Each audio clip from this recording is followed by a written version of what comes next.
John 5:19.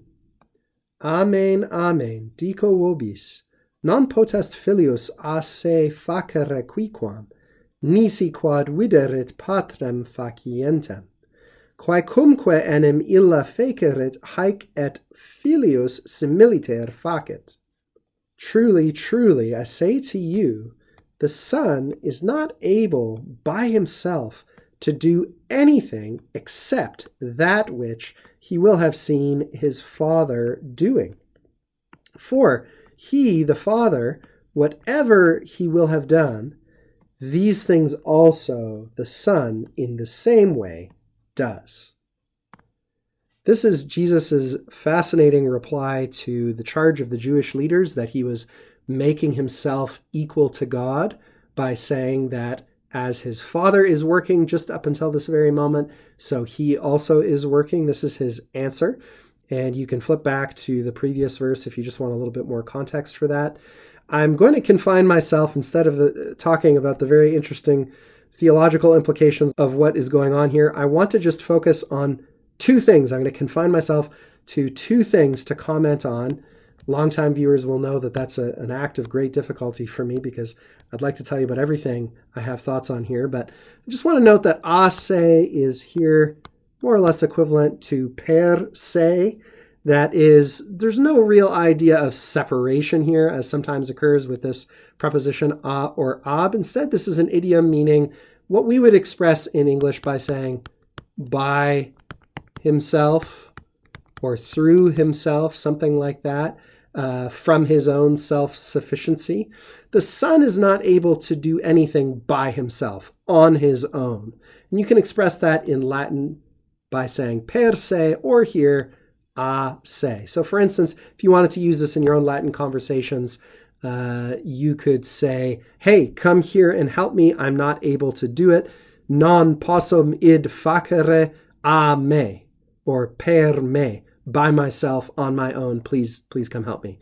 You could use it in a sentence like that. So I want to point that out first. And then the other thing I want to spend a little bit of time talking about here are these two verb forms, viderit and fecerit. Now, I do my best on the Daily Dose of Latin to be transparent when I am grappling with an ambiguity and not to pretend to have easy answers for everything. And the Vulgate, as we've talked about before, has some ambiguities in it and occasionally some grammar that's a little bit different than what you would expect if you learned classical Latin grammar first and only came to the Vulgate later. And of course, that's true for me as well. I didn't begin my Latin studies with the Vulgate. I've come to it from other things. But this is one example where I had to sit and think for a while about what's going on here. And I just want to walk you through my reasoning process. These forms are ambiguous, both of them, because they could be either perfect subjunctives or future perfect indicatives. Morphologically, there's an ambiguity here. I have seen in some different books and places people try to come up with explanations for these verb forms in this very verse that I don't find very convincing, trying to explain them as perfect subjunctives. And I'm not going to go over those because I'm afraid they would just confuse you. I've decided I think actually these are future perfects, and let me explain to you why. Generally in the Vulgate, especially the New Testament of the Vulgate, we find future perfect indicatives with nisi in company with other future forms. That is, in sentences of the type that would say something like, I will do this unless this other thing will have happened. Generally, that's the kind of situation in which you get the future perfect indicative in company with nisi. You're going to find other future or future perfect forms in the vicinity. That's the general pattern. That's also true in Latin generally. However, I've also noticed a pattern in the Vulgate, and in particular in the book of John, where you find a form of possum in the present tense, a form of posse, I should say, the verb to be, plus nisi, plus a form of what I think is the future perfect. And I think the idea is when we're speaking, even in the present tense in Latin, about someone's ability to do something, even though we're using a present tense of posse, conceptually, We're imagining a future event because by nature we're talking about potentiality, right? Is this something someone or something can do? Not has done in the past or is doing now, but has the potential to do, i.e. in the future, even though, again, we're using the present tense. I think that's what naturally brings about the use of the future perfect when you tack on a nisi, unless or except, in a discussion of someone's ability to do something. So I think what's actually happening here, and by the way, the Greek New Testament is of really no help to us here.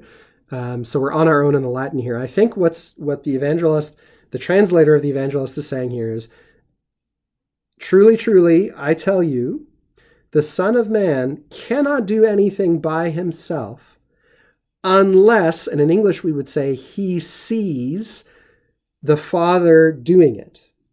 For whatever, quaecumque, he, the Father, does, we would say in English, these things also the Son likewise does. But I think the Latin translator here is using the future perfect in order to express the idea that this is a discussion of general potentiality, not of something specific that has already happened in the past. And because these putative actions of the Father logically precede those of the Son, that's why our translator has used these future perfect forms when otherwise they might seem a little bit strange. Again, I've seen some explanations to try and understand these as perfect subjunctives. I just don't find any of them that make a whole lot of sense to me. So this is my theory. If all of that is too confusing for you, or you don't care, you have my enthusiastic permission just to skip this episode and pretend it didn't happen. But for those of you who are interested in more advanced stuff like this, I thought I would give you a taste of how I reason through ambiguities like this. And as always, if you think I'm completely wrong, I welcome correction, and I'd love to be made wiser by your learning. So please contact me if you feel inclined.